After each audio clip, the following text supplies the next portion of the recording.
Hey, sounds great. Okay, you ready? Yeah, it was good. Okay. You're currently involved in a great charity event that is happening this Saturday, March 13th and Sunday, March 14th. Can you tell me a little bit about this event? Well, yeah, the MMA for Charity thing is, I was approached by a guy that I know, Rick McCoy, who has the MMA Institute gym here in Richmond, Virginia area. He just asked me, he explained the situation that the seminar was just going to be a thing where, we're going to get a bunch of great competitors and fighters together to give a seminar, and all the proceeds are going to go straight to a relief program for the victims of that earthquake in Haiti. So when he told me about it, I thought it sounded like a great idea, and it'd be a great way to kind of give back through the sport that's given me so much, So I was on board about helping out with it. Yeah, definitely sounds like a great event. What other fighters can we expect at this event? Let's see. I know that they had some lineup changes and stuff, but I know that Tom Lawler. Tom Lawler is going to be involved. George Masvidal. Who else we have? Sam Holger, I think, is going to be involved. Braulio Estima, who's a really good jiu-jitsu competitor, Abu Dhabi champion. Ryan Hall, who's also an Abu Dhabi competitor and place winner, is going to be there. So just, lots of good instruction on, everything from, I think no-gi grappling into MMA and just, all the facets of MMA. So it's going to be a good thing for anybody anywhere near the area to come check out. Great. And where's this going to take place? This is going to be in Richmond, Virginia, at the MMA Institute gym. Now, I know that you can find the information online for MMA Institute, and then MMAforcharity.org, I believe, is the other website to find out more information as well. Okay, great. You train with the famed Jackson Submission Fighting Camp. How is that experience, and is it tough fighting at a camp with so many fighters being under contract with Jackson? The experience of being involved with Greg's is just great. I mean, you have so many good training partners, and you have so many great coaches. Everybody, there's a real family atmosphere with everybody there. I mean, we all support each other completely, so it doesn't get in the way with having so many guys under contract.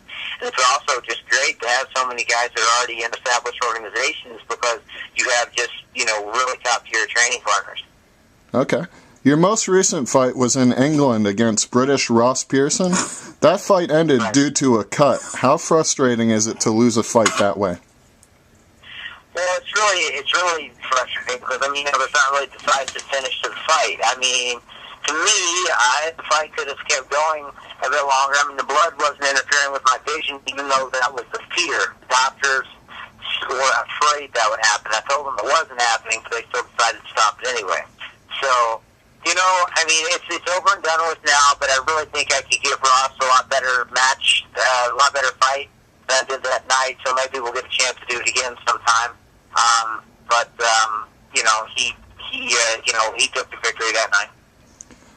Speaking of frustration, how frustrating was it that your first fight with Shane Nelson was stopped early, and how good did it feel to defeat Nelson in your rematch? Yeah, it was great. It was an awesome feeling to get that vindication, because the stoppage the first time out was just ridiculous. I would have to say it's the worst stoppage in UFC history. And I've seen many matches, and it was just terrible. I mean, so it was just awesome to get the rematch on that. And just to get the victory was just all that much more satisfying. Okay. Knowing your past problems with referees, is there any refs that you would prefer or not prefer to ref your fights? I don't have. I feel pretty comfortable with most of the people that are assigned. There's always guys that have a little bit more experience, most of the people that UFC assigns are really good.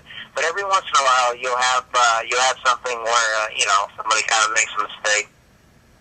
Hopefully, you're not on deck when that happens. Okay. Any word on your next fight? It looks like that maybe the end of May. I'm not sure the number even of the UFC. maybe 113, 114, I'm not sure. That's what it's looking like is going to happen, which would be good because I believe that some of the other guys from Jackson are going to be on the same show. So that'd be really great to be in the the training camp with all my brothers from out there. So is it fair to say that you're rooting for GSP in his match against Dan Hardy? George is